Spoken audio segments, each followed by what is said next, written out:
नमस्कार, आप देख रहे हैं रिपब्लिक भारत और मैं हूं आपके साथ गायत्री शर्मा। मैं और दीपेश बरगले आपको दिन भर की तमाम बड़ी खबरें बताएंगे, लेकिन शुरुआत करेंगे इस वक्त की 5 बड़ी खबरों के साथ। पहली बड़ी खबर है, चुनाव आयोग आज लोकसभा चुनावों की तारीखों का ऐलान करेगा। दोपहर 3 बजे का वक्त मुकर्रर किया गया है जब चुनाव आयोग की तरफ से तारीखों का ऐलान होगा। और दूसरी बड़ी खबर है, प्रधानमंत्री नरेंद्र मोदी का मिशन दक्षिण।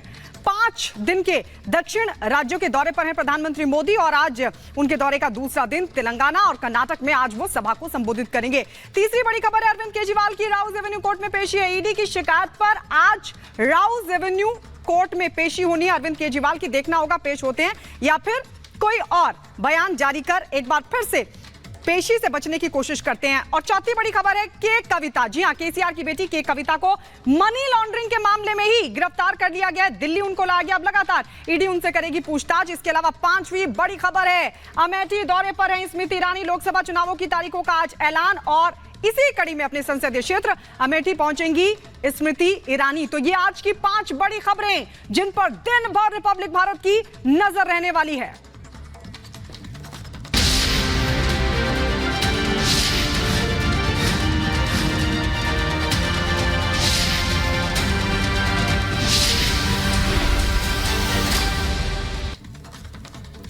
तो 2024 में होने वाले आम चुनाव से जुड़ी हुई इस वक्त की सबसे बड़ी खबर आप तक पहुंचा रखे गए। आज चुनाव तारीखों का ऐलान होने जा रहा है। आज दोपहर ठीक 3 बजे चुनाव आयोग की प्रेस कॉन्फ्रेंस होगी जिसमें तारीखों का ऐलान कर दिया जाएगा।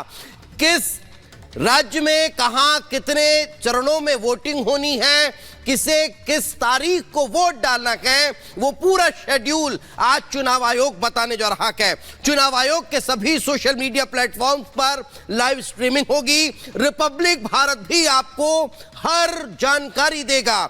चुनाव आयोग की प्रेस कॉन्फ्रेंस के दौरान जिन बड़ी बातों का जिक्र उस प्रेस कॉन्फ्रेंस में होगा, उस प्रेस कॉन्फ्रेंस की हर बारीक जानकारी रिपब्लिक भारत के टेलीविजन स्क्रीन पर आप तक पहुंचाई जाएगी। नवनियुक्त चुनाव आयुक्त ज्ञानेश कुमार और सुखबीर सिंह सिंधु के साथ मुख्य चुनाव आयुक्त राजीव कुमार आज लोकसभा चुनाव की तारीखों का ऐलान करेंगे। अगर हम पिछले चुनाव का जिक्र करें तो 2014 और 2019 में एक में 7 और एक में 9 चरणों में चुनाव हुए, तो अब 2024 में कितने चरणों में चुनाव होगा आज 3 बजे क्लियर हो जाएगा। तो आपको बता दें, चुनाव आयोग आज दोपहर 3 बजे लोकसभा चुनावों की तारीखों का ऐलान करेगा। देश भर की 543 लोकसभा सीटें, जहां पर 6 से 7 चरणों में हो सकता है चुनाव। ये पूरी खबर इस खास रिपोर्ट के जरिए देखिए।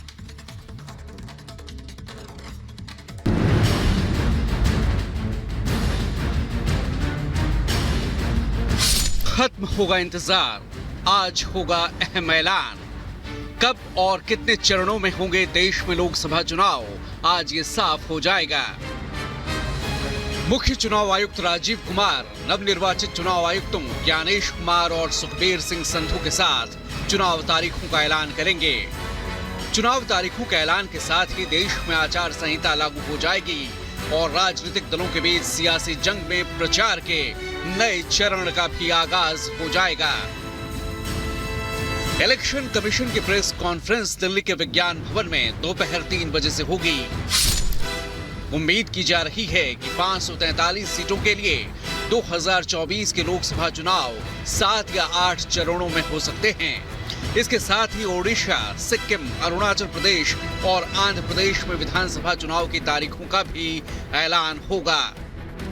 14 मार्च को ही दोनों चुनाव आयुक्तों ज्ञानेश कुमार और सुखबीर संधू की नियुक्ति की गई।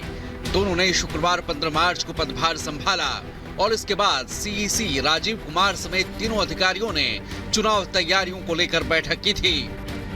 अब जरा इन आंकड़ों पर गौर कीजिए। 2024 लोकसभा चुनाव में 97 करोड़ लोग वोटिंग कर पाएंगे। चुनाव आयोग ने 8 फरवरी को सभी 28 राज्यों और 8 केंद्र शासित प्रदेशों के वोटर्स से जुड़ी स्पेशल समरी रिवीजन 2024 रिपोर्ट जारी की थी। आयोग ने बताया कि वोटिंग लिस्ट में 18 से 29 साल उम्र वाले 2 करोड़ नए वोटर्स को जोड़ा गया है। 2019 लोकसभा चुनाव के मुकाबले रजिस्टर्ड वोटर्स की संख्या में 6% की बढ़ोतरी हुई है। चुनाव आयोग ने कहा कि दुनिया में सबसे ज्यादा 96.88 करोड़ वोटर्स लोकसभा चुनाव के लिए वोटिंग के लिए रजिस्टर्ड हैं। साथ ही जेंडर रेशियो भी 2023 में 940 से बढ़कर 2024 में 948 हो गया है। इस बार 400 पार ये गारंटी लोगों ने ली हुई है और महाराष्ट्र में इस बार 45 पार ऐसा माहौल है। मोदी जी का हाथ मजबूत करने के लिए महाराष्ट्र के जनता ने पूरा मन बना लिया है और जीत मोदी जी की है। जब लोकसभा के चुनाव और कई राज्य के चुनाव की घोषणा करेगा तो उसका इंतजार तो हम लोगों को पहले से है। देश की जनता ने तो मन बना लिया है कि लोकसभा का चुनाव होगा, अब फिर एक बार मोदी सरकार। अगर 2014 और 2019 के लोकसभा चुनाव के शेड्यूल की बात करें तो पिछले 2 लोकसभा चुनाव में तारीखों का ऐलान और वोटिंग के बीच करीब 40 से 50 दिनों का अंतर था। 2019 में लोकसभा चुनाव 11 अप्रैल से 19 मई के बीच 7 चरणों में हुए थे। चौथे दिन यानी 23 मई को रिजल्ट आया था। इसी तरह 2014 में लोकसभा चुनाव के तारीखों की घोषणा 5 मार्च को की गई। 7 अप्रैल से 12 मई तक 9 चरणों में चुनाव कराए गए थे और रिजल्ट भी 16 मई को आए थे। यहाँ के लोग जो हैं, बिहार के लोगों ने 2005 के पहले का भी बिहार देखा है, जिनके माता पिता के कार्यकाल में 15 साल ये बिहार रहा है। क्या हुआ नहीं हुआ उतना विशेष टीका टिप्पणी करने 40 में कितनी सीटें? पिछले बार 39 में 40 सीटें बिहार में एनडीए जीतेगी। पहले तो उत्सुकता से हम लोग तारीखों का इंतजार कर रहे थे। ये जैसे कहें कि चुनाव का सीज़न है, तो चुनाव के सीज़न में या त्योहारों के सीज़न में जब पता चल जाए त्योहार कब है तो उसकी एक अपनी उत्सुकता होती है। अब हमारी तैयारी तो बहुत बेहतर है। आज से नहीं, जब से आपने देखा होगा 1-1.5 साल पहले से कोई राहत नहीं मिली तो आज राउज एवेन्यू कोर्ट में अरविंद केजरीवाल को पेश होना है। उन पर लगातार गिरफ्तारी की तलवार लटक रही है। तो एक तरफ के कविता की गिरफ्तारी हो चुकी है और दूसरी तरफ दिल्ली के मुख्यमंत्री अरविंद केजरीवाल पर गिरफ्तारी की तलवार लटक रही है। कनेक्शन दोनों का दिल्ली शराब घोटाला से नजर आ रहा है और यही कारण है कि अब एक की गिरफ्तारी के बाद पूछताछ होनी है और दूसरे से पूछताछ करने के लिए गिरफ्तारी की तलवार लटकती हुई नजर आ रही है। देखिए रिपोर्ट।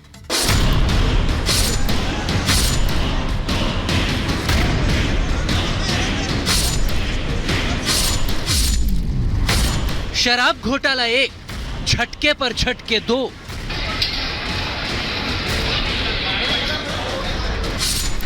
के कविता गिरफ्तार, क्या केजरीवाल अब की बार?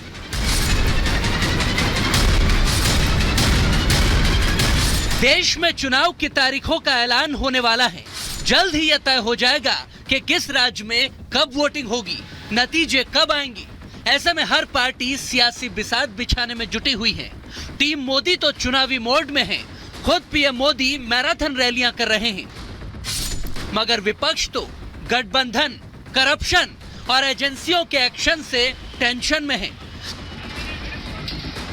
तभी तो मोदी विरोधियों को दिल्ली के शराब घोटाले में 2 बड़े झटके लगे हैं। तेलंगाना के पूर्व मुख्यमंत्री केसीआर की बेटी के कविता को ईडी ने अरेस्ट कर लिया है, तो केजरीवाल को कोर्ट में पेश होना पड़ेगा, जिससे उनकी गिरफ्तारी की भी अटकलें लगने लगी हैं। दिल्ली के मुख्यमंत्री अरविंद केजरीवाल की मांग पर राउज एवेन्यू कोर्ट ने ईडी के समन पर रोक लगाने से इनकार कर दिया है और अरविंद केजरीवाल की याचिका खारिज कर दी। अदालत ने केजरीवाल को ईडी के समन को नजरअंदाज करने के मामले में व्यक्तिगत उपस्थिति से छूट पाने के लिए मजिस्ट्रेट के पास जाने को कहा है। यानी अब केजरीवाल को कोर्ट में पेश होना ही पड़ेगा। इस मुद्दे पर अब सियासत भी शुरू हो चुकी है। दिल्ली की राउज एवेन्यू कोर्ट ने भी अरविंद केजरीवाल जी के अपील को रद्द कर दिया है। माननीय सेशन कोर्ट का मानना है कि जो मजिस्ट्रेट ने समन किया है अरविंद केजरीवाल जी को शराब घोटाले में ईडी की कंप्लेंट के ऊपर, वो बिल्कुल ठीक है, वो एज पर दी लॉ है, कानून के तहत है और अरविंद केजरीवाल जी को ईडी के इस कंप्लेंट के ऊपर मजिस्ट्रेट के सामने पेश होना पड़ेगा। देखिए, मेरा ये मानना है कि 10 साल से जो नकाब भारतीय जनता पार्टी ने पहना हुआ था, वो इस इलेक्टोरल बॉन्ड से वो नकाब उतर गया है और इस चुनाव में इन इलेक्टोरल बॉन्ड्स का बहुत बड़ा असर होने वाला है। तैयार है चुनाव के लिए? बिल्कुल, हम पूरी तरह से तैयार हैं। हमारे मुख्यमंत्री दिल्ली और पंजाब में तो चुनाव अभियान की शुरुआत कर चुके हैं। दिल्ली शराब घोटाले में पहले मनीष सिसोदिया और संजय सिंह की गिरफ्तारी हुई, उसके बाद अब केजरीवाल पर आंच आ गई। तो उधर केसीआर की बेटी और बीआरएस की नेता के कविता तो गिरफ्तार हो चुकी हैं।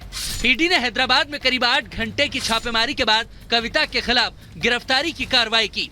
सुबह से ही एजेंसी की टीम हैदराबाद पहुंच गई थी और दिन भर हलचल चलती रही। आखिरकार इस मामले में के कविता पर बड़ा एक्शन हुआ, जिसको लेकर बीजेपी ने बीआरएस को घेरा है। एक्स मुख्यमंत्री केसीआर की बेटी जो कि एमएलसी है, वो तो अरेस्ट होना ही था, क्योंकि ये मोदी काल है और मोदी काल में कोई भी करप्शन करने वाला बच नहीं सकता।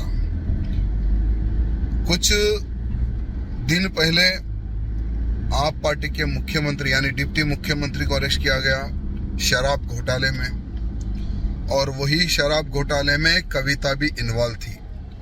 कईयों बार ईडी द्वारा नोटिस दिया गया था, लेकिन कोई जवाब रिटर्न में इसने नहीं दिया। सुप्रीम कोर्ट का सहारा लिया। आज नहीं तो कल कविता को अरेस्ट करना ही था, सो आज कविता को अरेस्ट किया गया। बीजेपी हमलावर है तो बीआरएस डिफेंसिव मोड में है, लेकिन दिल्ली शराब घोटाला केस में ये कार्रवाई के पीछे की कहानी क्या है, अब ये भी आपको बता देते हैं। दरअसल ईडी ने गुरुग्राम से कारोबारी अमित अरोड़ा को नवंबर 2022 में गिरफ्तार किया था। ईडी के मुताबिक अमित ने अपने बयानों में बीआरएस की नेता के कविता का नाम लिया था। जांच एजेंसी ने यह भी दावा किया कि कविता साउथ ग्रुप नाम की एक शराब लॉबी की एक मुख्य लीडर थी। उन्होंने दिल्ली में आम आदमी पार्टी सरकार के नेताओं को करीब 100 करोड़ रुपए का भुगतान करवाया है। इसके बाद ईडी ने अपनी जांच में मार्च 2023 में के कविता का नाम शामिल कर लिया। ईडी ने अपनी जांच को लेकर कोर्ट में कुछ दस्तावेज भी रखे। इसमें के कविता का नाम शामिल था और ये दस्तावेज कोर्ट में पेश किए गए। इस दौरान हैदराबाद के व्यवसायी अरुण पिल्लई को हिरासत में लिया गया था। अरुण को के कविता का करीबी माना जाता है और इसी व्यवसायी अरुण पिल्लई ने आम आदमी पार्टी की सरकार के नेताओं को करीब 100 करोड़ रुपए भेजे थे। ईडी ने यह भी दावा किया था कि शराब नीति में बदलाव के लिए अरुण पिल्लई ने के कविता के कहने पर यह पैसा आम आदमी पार्टी सरकार को पहुंचाया। ईडी ने इस मामले में एक और शराब कारोबारी अमनदीप ढल को भी अरेस्ट कर लिया। अब कविता अरेस्ट हो चुकी हैं, तो क्या आगे केजरीवाल का भी नंबर आने वाला है? करप्शन के जाल और समन के दायरे में तो वैसे इंडिया अलायंस के कई नेता हैं। सीबीआई और ईडी जैसी चीज नहीं है, वो बीजेपी का औजार है, वो बीजेपी के कंट्रोल में। जो हमारे इंस्टीट्यूशंस हुआ करते थे, वो आज इंस्टीट्यूशंस हिंदुस्तान के नहीं है।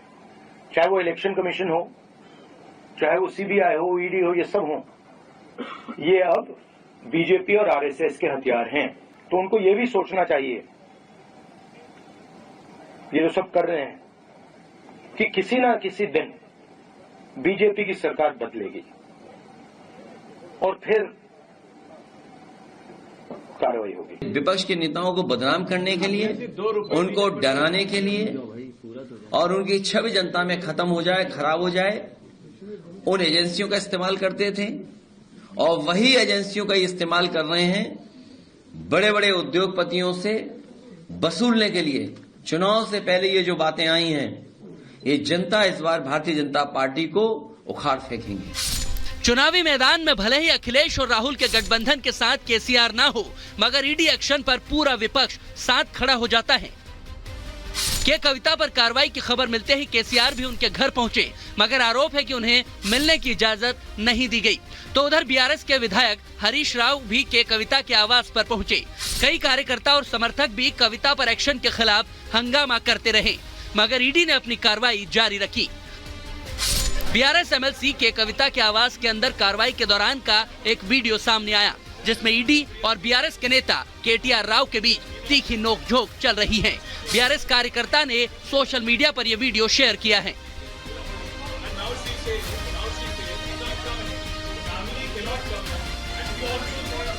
आरोप प्रत्यारोप और हंगामे के बीच एक्शन चलता रहा। कविता को ईडी की टीम हैदराबाद से दिल्ली लेकर निकली।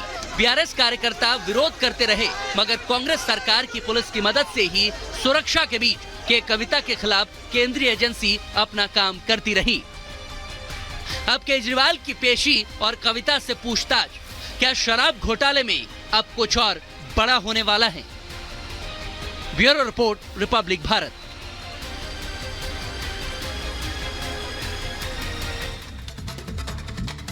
और अब बात सीएम योगी आदित्यनाथ की। सीएम योगी आदित्यनाथ उत्तर प्रदेश के तमाम जिलों का ताबड़तोड़ दौरा कर रहे हैं और बड़े बड़े